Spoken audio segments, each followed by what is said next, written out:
Hi guys, मैं लिपिका आज आपका एक नए टॉपिक में फिर से स्वागत करती हूँ। आज का हमारा टॉपिक है forces and laws of motion. ये हम क्लास 9th में पढ़ते हैं। तो इस चैप्टर का मेन एम ये है कि हम ये जान सकें कि कोई भी चीज़ कैसे हिलती है, क्यों हिलती है और कब अपनी जगह से दूसरी जगह चेंज होती है। तो आज के हम इसी के बारे में बात करेंगे। तो चलिए आगे बात करते हैं।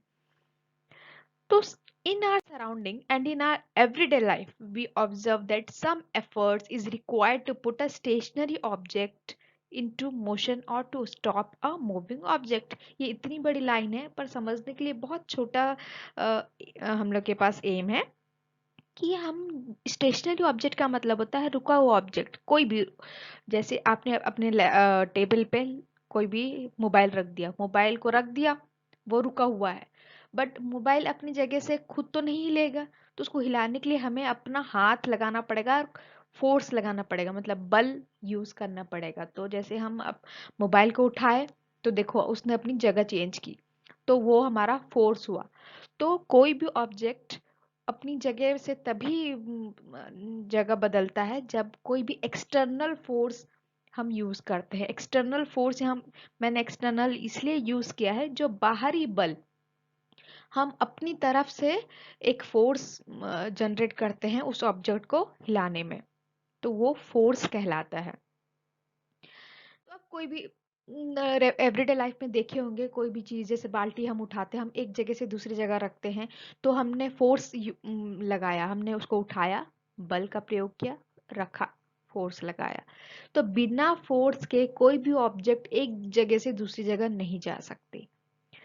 तो नेक्स्ट एक सिंपल सा क्वेश्चन है, what happens when a force applied on an object. कोई भी ऑब्जेक्ट में अगर हम फोर्स यूज करते हैं तो क्या होता है? Simple, it changes its position. मैंने अभी आपको एक एग्जांपल दिया कि हम अपने मोबाइल की जगह चेंज करते हैं, या अपने एक बाल्टी को एक जगह से उठा के दूसरी जगह पे रखते हैं, तो उसकी पोजीशन ही तो चेंज हुई ना। तो सिंपल, फोर्स जब भी हम यूज करते हैं तो एक ही चीज होती है, उसकी पोजीशन चेंज होती है उस ऑब्जेक्ट की, नथिंग एल्स। ये एक सिंपलेस्ट चीज है समझने के लिए। और दूसरा क्वेश्चन है, why do you fall in the forward direction when a moving bus breaks to a stop and fall backwards when it accelerates from rest? ये इतना बड़ा क्वेश्चन और इतना बड़ा आंसर देख के आप प्लीज कंफ्यूज मत होइए। मैं उसको बहुत सिंपली आपको समझाती हूँ कि जब भी हम बस में बैठे होते हैं, जब बस स्टार्ट होती है तो आपने ध्यान दिया होगा कि हम पीछे की तरफ जाते हैं, बस आगे की तरफ बढ़ रहा है और हम पीछे की तरफ जा रहे हैं।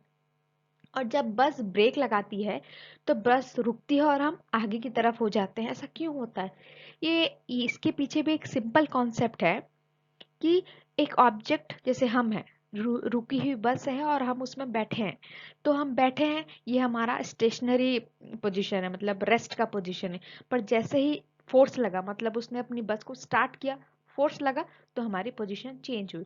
तो ये इनर्शिया ऑफ मोशन का होता है एग्जाम्पल। सेम वैसे जब भी हमारी पोजीशन चेंज होती है ना, तो हमारे ऊपर फोर्स का एप्लीकेशन होता है। तो नेक्स्ट देखते हैं, inertia. The natural tendency of an object to resist a change in the state of rest or of uniform motion is called inertia. इसका मतलब होता है कि अगर कोई बॉडी रुका हुआ है या वो मोशन में है, तो वो एक इनर्शिया में है। जैसे बॉडी रुकी हुई है तो रुकी हुई है, पर जैसे ही वो हिला देते हैं या चलना स्टार्ट करती है तो वो इनर्शिया ऑफ मोशन कहलाती है। और अगर मोशन में है, मतलब बस चल रही है और अचानक से ब्रेक लगता है और रुकता है, तो वो इनर्शिया ऑफ रेस्ट कहलाती है। मतलब उसकी जो करंट पोजीशन होती है ना ऑब्जेक्ट की, उसको हम इनर्शिया कहते हैं। अब है फोर्स। फोर्स के दो टाइप होते हैं, एक बैलेंस्ड फोर्स, एक अनबैलेंस्ड फोर्स। अच्छा, बैलेंस्ड फोर्स का सबसे कॉमन एग्जांपल है, आपने तराजू देखा होगा ना, आप मार्केट जाते होंगे, उसमें हम सब्जियां तौलते हैं, तो देखे होंगे दोनों तरफ हम बैलेंस्ड फोर्स यूज करते हैं। एक तरफ हम तौलने के लिए जो आयरन के बार्स यूज करते हैं, एंड दूसरी तरफ हम सब्जियां यूज करते हैं, ये बैलेंस्ड फोर्स है। एक ऑब्जेक्ट की को दोनों तरफ से फोर्स इक्वल लगता है, वो बैलेंस्ड फोर्स होता है। और नॉन बैलेंस्ड फोर्स मतलब एक चीज है, एक दो बच्चे लड़ाई कर रहे हैं ये एक चीज के लिए कि ये मेरी है ये तुम्हारी है ऐसा करके, तो जिसका ज्यादा वजन है या जिसके ज्यादा ताकत है वो अपनी तरफ ज्यादा खींच लेता है वो सामान को, और वो सामान उसकी तरफ चला जाता है, तो ये अनबैलेंस्ड फोर्स का एग्जाम्पल है। तो जैसे मैंने समझाया आप देख लीजिए, ये एक डायग्राम है। तो दोनों तरफ X and Y equal force लग रहा है, तो ये ऑब्जेक्ट हिलेगा नहीं, ये इसी जगह पे रहेगा क्योंकि दोनों तरफ सेम फोर्स है। और अनबैलेंस फोर्स, तो वो जिसकी तरफ ज्यादा फोर्स है वो सामान उसकी तरफ चला जाएगा। अब है मोशन। मोशन क्या होता है? कोई भी चीज का चलना, किसी भी चीज का चलना या किसी भी ऑब्जेक्ट का जगह चेंज होना, उसका मोशन कहते हैं। तो मोशन के तीन लॉज होते हैं। फर्स्ट लॉ ऑफ मोशन होता है एंड ऑब्जेक्ट, अच्छा फर्स्ट लॉ ऑफ मोशन हम मैं आपको सिंपली बता देती हूँ कि हमारी ऑब्जेक्ट अगर रुकी हुई है तो वो रुकी हुई ही रहेगी, अगर चल रही है तो चल रही ही रहेगी। अगर मैं फोर्स ना लगाऊं तो, जब तक मैं फोर्स ना लगाऊं वो ऑब्जेक्ट उसी कंडीशन में ही रहेगी। जैसे अगर मेरा मोबाइल है वो एक जगह पे पड़ा है तो वो पड़ा ही रहेगा जब तक मैं उसको उठाऊं नहीं या हिलाऊं नहीं। और अगर जैसे एक बॉल है, वो बॉल रोल हो रही है, उसको अगर मैं जब तक रोकू ना वो चलती ही रहेगी। तो हमें फोर्स की जरूरत होती है अगर किसी ऑब्जेक्ट का हमें पोजीशन को चेंज करना है। तो ये फर्स्ट लॉ है।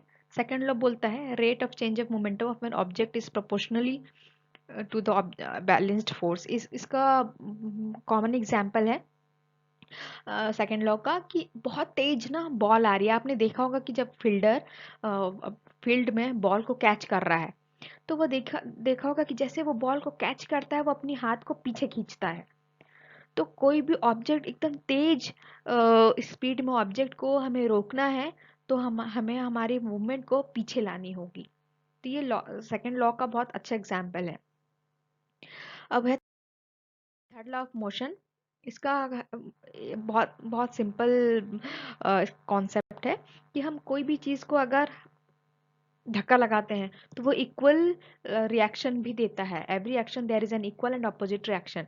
तो इसका बहुत अच्छा एग्जांपल है कि अगर हम कहीं से कूदते हैं, एक बोट है, अगर हम बोट से कूद रहे हैं तो आपने ध्यान दिया होगा कि हमारा बोट पीछे जाएगा और हम आगे जाएंगे। तो हमने जितना फोर्स से आगे गए उतने फोर्स से हमारा पैर भी पीछे धक्का दिया।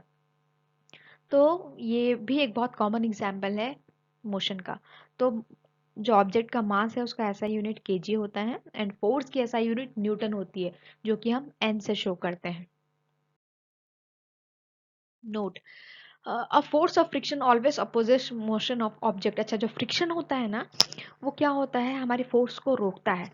तो जैसे सैंड में आप कभी दौड़ नहीं पाएंगे क्योंकि सैंड में सबसे ज्यादा फ्रिक्शन होता है।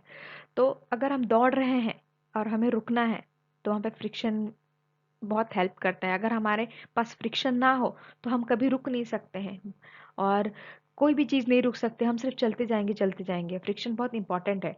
और जो फोर्स ऑफ फ्रिक्शन होता है ना, जैसे डायरेक्शन हमारा सामने है तो फोर्स ऑफ फ्रिक्शन हमेशा ऑपोजिट में रहेगा, तभी तो हम रुकेंगे या हमारी ऑब्जेक्ट की पोजीशन चेंज होगी। अगर हम जिस तरीके तरफ मुंह करके जा रहे हैं अगर उसी तरफ भी फ्रिक्शन का ही फोर्स होगा तो हम रुक ही नहीं पाएंगे। तो याद रखिए कि जिस तरफ फोर्स रहता है उसके ऑपोजिट में ही फोर्स ऑफ फ्रिक्शन होता है। और जहाँ पे फोर्स नहीं यूज होता है, नो एक्सटर्नल फोर्स, वहाँ पे मोमेंटम कभी भी चेंज नहीं होगा, वो वैसे का वैसे कंजर्व ही रहेगा। तो इस शॉर्ट वीडियो में मैंने आपको पूरा force and laws of motion समझा दिया।